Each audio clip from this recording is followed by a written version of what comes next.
दोस्तों, supreme court के जो पूर्व सीजेआई हैं बी आर गवई, वो रिटायर्ड हो गए हैं। रिटायरमेंट के बाद ही सवाल कई सारे उठ रहे हैं।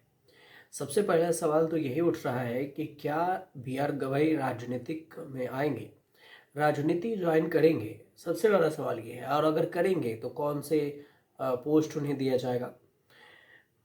इस पर खुलकर वो जो उन्होंने बात की है, वो एक मीडिया हाउस को भी इंटरव्यू दिया। इसके अलावा भी उन्होंने कई जगह पर बयान दिया है। तो हालांकि हमारे पास इंटरव्यू तो है नहीं, लेकिन उन्होंने जो कहा है वो आपको बयान जरूर बता सकते हैं और उसका विश्लेषण भी बता सकते हैं कि आखिर उनके कहने का मतलब क्या कुछ निकाला जा सकता है। राजनीति में जाने के कितने चांस है उनके, ये तो हम समझाते हैं आपको। सबसे बड़ी बात यह है कि उन्होंने जो कहा है उसको संक्षिप्त में बताएं तो जो नए सीजीआई बने हैं जस्टिस सूर्यकांत, उनके जो उनके शपथ ग्रहण के बाद पहले दिन के लगभग 2 घंटे तक 17 मामलों की सुनवाई उन्होंने किया और एक नया जो मापदंड है उसको भी स्थापित कर दिया लिस्टेड मामले को लेकर। सीजीआई बी आर गवई, जो पूर्व सीजीआई हैं बी आर गवई, उनकी अगर बात की जाए तो उन्होंने कहा कि मैं गवर्नर पद नहीं लूँगा। रिटायरमेंट में राजनीति में आने की बात पर जब उनसे पूछा गया तो कहा कि गवई ने कि 330 से ज़्यादा फैसले जो शामिल है वो रह चुके हैं हमारे जो कार्यकाल था उसमें। और जो वो उन्होंने इंटरव्यू दिया वो इंडिया टुडे को इंटरव्यू दिया है। इंडिया टुडे के इंटरव्यू में उस सवाल भी किया गया था, वो सवाल कि आपने ये कहा था कि आप रिटायरमेंट के बाद जॉब नहीं लेंगे, तो क्या इस बात की संभावना है। यही सवाल था कि आप राजनीति में आ सकते हैं। ये सवाल था कि क्या इस बात की संभावना है जब आप सरकारी नौकरी कोई नहीं लेंगे तो राजनीति में आएंगे। तो इस पर जो बी आर गवई हैं उनका सीधे तौर से ये कहना हुआ कि फ़िलहाल मैंने इसके बारे में सोचा नहीं है, मैं बस अभी शांति में हूँ और मैंने अभी कुछ नहीं करने का फैसला किया है। यही मानता हूँ कि आपको आज के हिसाब से जीना चाहिए। ये भी कहा कि जहाँ तक मुझे लगता है मैं किसी भी ट्रिब्यूनल के मुख्य या फिर प्रमुख का पद नहीं करूँगा। मैं कोई गवर्नर का पद नहीं लूँगा। मैं राज्यसभा में नॉमिनेटेड पद स्वीकार नहीं करूँगा। इस बारे में मैं बहुत ही साफ हूँ।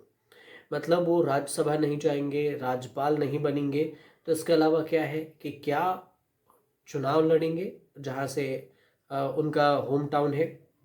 तो ये भी दूसरा सवाल उठ जाता है। लेकिन इस सब बीच में उन्होंने ये भी कहा है कई सारी चीज़ों का जिक्र करते हुए, जैसे वोट चोरी का मुद्दा है जो कि अभी बहुत उठ रहा है, इस पर भी उन्होंने अब बयान दिया। दूसरी तरफ ये कहा कि अदालतें राजनीतिक लड़ाई का अखाड़ा नहीं है, फैसले सुनाने के हैं। तो दो मामलों का जिक्र करते हुए उन्होंने ऐसा कहा।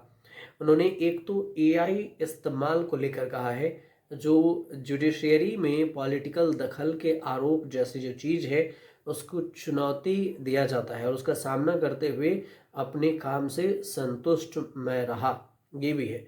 वो तो उन्होंने जो ये बात कही वो कही आईएनएस जो न्यूज एजेंसी है उसके इंटरव्यू में कि संवैधानिक मूल्यों, बुलडोजर जस्टिस, जो उसके अलावा बुलडोजर जस्टिस, कोर्ट में महिलाओं के रिप्रेजेंटेशन, समाज सेवी के अपने प्लान के बारे में भी उन्होंने बात की। जोर देते हुए कहना हुआ बी आर गवई का कि कोर्ट को पॉलिटिकल मुकाबलों का प्लेटफॉर्म नहीं बनाना चाहिए, यानी राजनीति का अखाड़ा नहीं बनाना चाहिए, और भारत का संविधान सुरक्षित है। इस पर गवई से सवाल ये पूछा गया कि हमने कई बार जुडिशरी को पॉलिटिक्स में घसीटते हुए देखा है, जैसे कि राहुल गांधी हैं, वो वोट चोरी का आरोप लगाते हैं, वो मुद्दा उठाते हैं, लेकिन कोर्ट में केस नहीं किया है।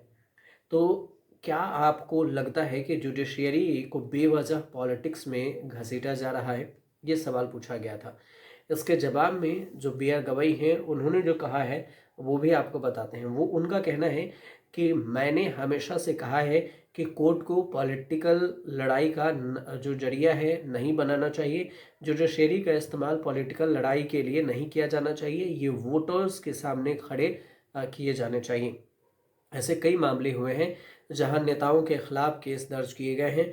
मैंने खुलकर कहा है कि न तो सेंट्रल और ना ही स्टेट की इन्वेस्टिगेशन एजेंसियों का पॉलिटिकल मकसद के लिए गलत इस्तेमाल होना चाहिए।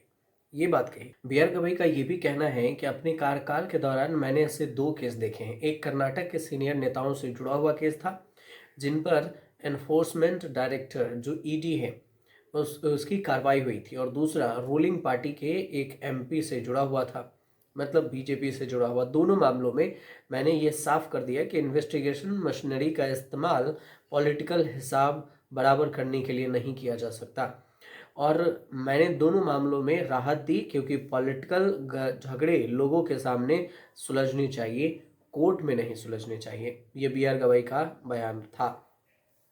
एक और जो सवाल था वो ये कि जो नरेंद्र मोदी गए थे और जो पूर्व सीजीआई डीवाई चंद्रचूड़ के घर पर, तो इस पर सवाल पूछा गया। इस पर क्यों कई सारे विवाद हुए थे, कई सारे लोग सवाल उठाए थे कि एक सीजीआई कैसे जा सकता है जो प्रधानमंत्री के घर, राजनीतिक बात होने लगी थी। तो इस पर सवाल पूछा गया, तो गवई ने कहा कि मैं किसी एक मामले पर कमेंट नहीं करना चाहता हूं, लेकिन एग्जीक्यूटिव, लेजिस्लेचर और जुडिशरी, ये तीनों संस्थाएं इस देश के नागरिकों को न्याय दिलाने और उनकी समस्याओं को हल करने के लिए काम आती हैं। ये संस्थाएं इंडिपेंडेंट हैं और अपने अपने दायरे में काम करते हुए संवैधानिक ड्यूटी भी निभाती है, इसलिए अगर वे मिलते भी हैं तो इसमें कुछ गलत नहीं है, सीधे तौर से कहा। इसके अलावा जजों की आलोचना के सवाल पर का कहना हुआ कि फैसलों की आलोचना का हमेशा स्वागत है। जज भी इंसान है और वे गलत फैसला ले सकते हैं, लेकिन पर्सनल लेवल पर जजों की आलोचना करना, उन्हें ट्रोल करना, ये बिल्कुल भी सही नहीं है। ये बात उन्होंने जो सीजीआई हैं उनका कहना हुआ। और जो उन्होंने सबसे बड़ी बात वो कही है कि वोट चोरी का मुद्दा उठाया है, इसको लेकर भी राहुल गांधी ने जो याचिका दायर की थी उसको लेकर भी, इन सारी चीज़ों को लेकर गवई ने अपने बयान में सामने रखा। गवई ने अपने बयान में रखा और इस बात के भी साफ साफ गवई ने बता दी कि उन्हें कोई भी नया पद वो लेने वाले नहीं है, जिसमें से जैसे कि गवर्नर का पद हो या राज्यसभा का पद हो, तो रिटायरमेंट में राजनीति में आने का पद हो, ये भी नहीं है। लेकिन हाँ, इतना चांस जरूर बन रहा है कि उनका जो अमरावती क्षेत्र पड़ता है, जहाँ उनका होम टाउन है, हो सकता है वहाँ पर ज़्यादा काफ़ी एक्टिव हैं। तो आने वाले 2 या 1 2 3 4 5 साल जितने भी हो, लेकिन आने वाले समय में जो बी आर गवई हैं, पॉलिटिकल हो सकता है, पॉलिटिक्स में सीधे सीधे चुनाव लड़ सकते हैं, लेकिन ये कोई आधिकारिक बयान नहीं है। ये जो चर्चाएं हो रही है कि बी आर गवई राजनीति में आएंगे, और अगर आएंगे तो क्या चुनाव लड़ेंगे, क्योंकि उन्होंने साफ ये कर दिया, ना हम राज्यपाल बनेंगे, ना राज्यसभा जाएंगे, ना सरकारी पद लेंगे। तो फिर सरकारी पद के अलावे बचता है तो वो सिर्फ एक तो एजुकेशन सेक्टर है, अगर उसमें जाते हैं तो भी सवाल, लेकिन वहाँ प्रोफेसर के तौर पर भी जाया जा सकता है। दूसरा ये है कि क्या राजनीति में ऑफर वाला चीज़ नहीं लेंगे तो क्या सीधे डायरेक्ट चुनाव लड़ेंगे। लेकिन ये सब जब आने वाले समय में कुछ होगा इस पर अपडेट तो ही हम आपको बताएंगे। फिलहाल जो जानकारी थी गवई को लेकर, वो जानकारी हमने आप तक पहुँचाई है। आपको सही लगे तो हमारे चैनल से जुड़िए, सब्सक्राइब कर लीजिएगा।